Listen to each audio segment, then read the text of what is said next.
जब Tesla company डूबने वाली थी और स्पेसएक्स के शुरू के 3 रॉकेट लॉन्च पूरी तरह से हवा में ही बर्बाद हो गए। हमारी असली दुनिया के असली आयरन मैन और दुनिया के सबसे क्रांतिकारी आदमी माने जाने वाले एलोन मस्क ऐसे ही इतनी ऊंचाइयों पर नहीं पहुंचे।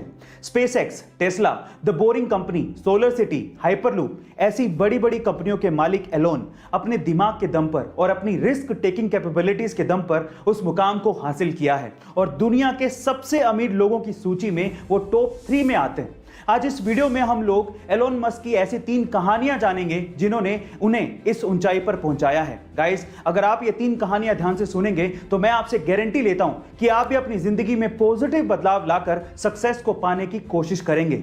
उनकी पहली कहानी जुड़ी है उनके बचपन से। जब एलोन मस्क छोटे थे तो उनके माता पिता का तलाक हो गया था। ऊपर से जिस स्कूल में वो जाते थे उन्हें वहां पर कोई भी पसंद नहीं करता था, उन्हें बुली किया जाता था। एक बार तो उनके स्कूल के बच्चों ने एलोन को इतना मारा कि वो 7 दिन के लिए हॉस्पिटलाइज हो गए थे। किसी को भी एलोन में कुछ भी खास नजर नहीं आता था। ऊपर से उनके पेरेंट्स को एलोन में एक प्रॉब्लम नजर आने लगी थी। जब भी घर वाले एलोन को बुलाते तो उन्हें कुछ सुनाई ही नहीं देता, वो कुछ जवाब ही नहीं देते थे। शुरू में घर वालों को यह लगने लगा कि उसके कान खराब हो चुके हैं। इसी वजह से एलोन को कान के डॉक्टर के पास ले जाया गया और उनकी सर्जरी करवाई गई ताकि उनकी सुनने की क्षमता बढ़ सके। लेकिन उसके बावजूद भी घर वाले जब भी बुलाते एलोन कोई जवाब ही नहीं देते। लेकिन बाद में समझ में आया कि यह साधारण सा दिखने वाला लड़का एक असाधारण क्षमता रखता है और वो क्षमता है एकाग्रता की, यानी कि कंसंट्रेशन की। जब भी एलोन मस्क कोई काम करते तो वो उसमें इतने डूब जाते कि आसपास क्या चल रहा है उन्हें कुछ भी एहसास ही नहीं होता। जब वो बुक्स पढ़ते या फिर कोई काम करते या फिर सोचते तो वो पूरी तरह से अपने माइंड को कंसंट्रेट कर देते थे। गाइस, यहां पर उनके बचपन से ये बात सीखने लायक है कि जब भी आप कोई भी काम करें अपना 100% फोकस सिर्फ उसी काम पर लगाएं, आपको सक्सेस मिलेगी ही। अगली कहानी जुड़ी है उनकी टीनेज से। गाइस, बुक्स पढ़ने की आदत उन्हें बचपन से ही लग चुकी थी और पेरेंट्स तक को पता था कि अगर एलोन घर पे नहीं है तो वो पक्का घर के किसी आसपास की लाइब्रेरी में बैठकर बुक्स पढ़ रहे होंगे। उन्हें बुक्स पढ़ने की आदत इतनी ज्यादा थी कि लाइब्रेरी की बुक्स वो खत्म कर चुके थे और जब कुछ नहीं बचा तो उसके बाद उन्होंने एनसाइक्लोपीडिया तक चाट डाली थी। अपनी पढ़ाई को आगे कंटिन्यू करने के लिए उन्होंने साउथ अफ्रीका छोड़ा और वो कनाडा शिफ्ट हो गए। बाद में हायर स्टडीज के लिए वो यूएस चले गए। तब यूएस में जॉब्स के क्राइसिस बहुत ज्यादा थे, लेकिन इंटरनेट का क्रेज बहुत बूम पर था। तब उन्होंने अपने भाई के साथ बैठकर इंटरनेट पर कुछ करने की सोची। उस वक्त उन्होंने ये ध्यान दिया कि येलो पेजेस नाम से एक बुक आती है जिसमें छोटे बड़े जितने भी बिजनेसेस हैं वहां पर लोग इनके कॉन्टैक्ट नंबर और उनके एड्रेस को ढूंढा करते हैं। तो उन्होंने सोचा कि क्यों ना एक ऐसा सॉफ्टवेयर बनाया जाए जिसमें येलो पेजेस की जरूरत लोगों को पड़े ही नहीं और सारी चीजें उन्हें इंटरनेट पर ही अवेलेबल हो जाएं। उन्होंने कंपनी का नाम रखा Zip2 और आगे चलकर ये कंपनी इतनी ज्यादा फेमस हो गई कि कॉम्पैक्ट ने इस Zip2 नामक कंपनी को $307 मिलियन में खरीदा और एलोन मस्क 27 साल की उम्र में ही मिलियनेयर बन चुके थे।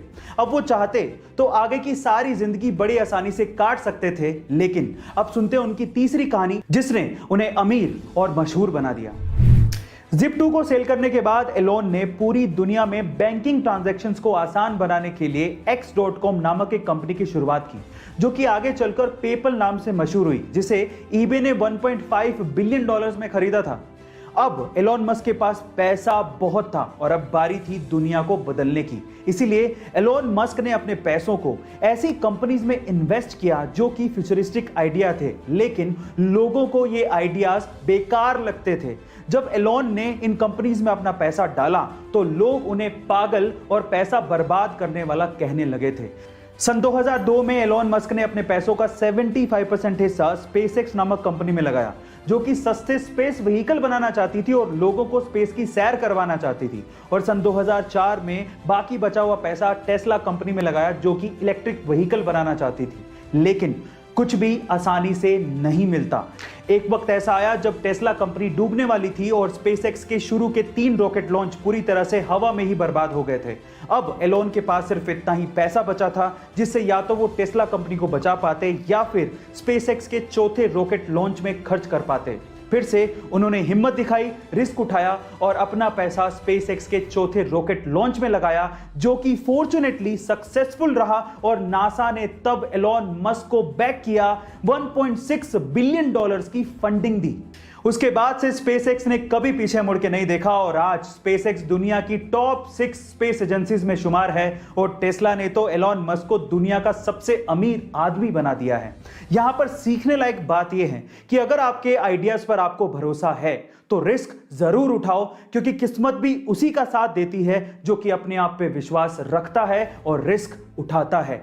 याद रखो, गिरते हैं सिपे सलार जंगे मैदानों में, वो क्या गिरेगा जो अपने घुटनों पर चले।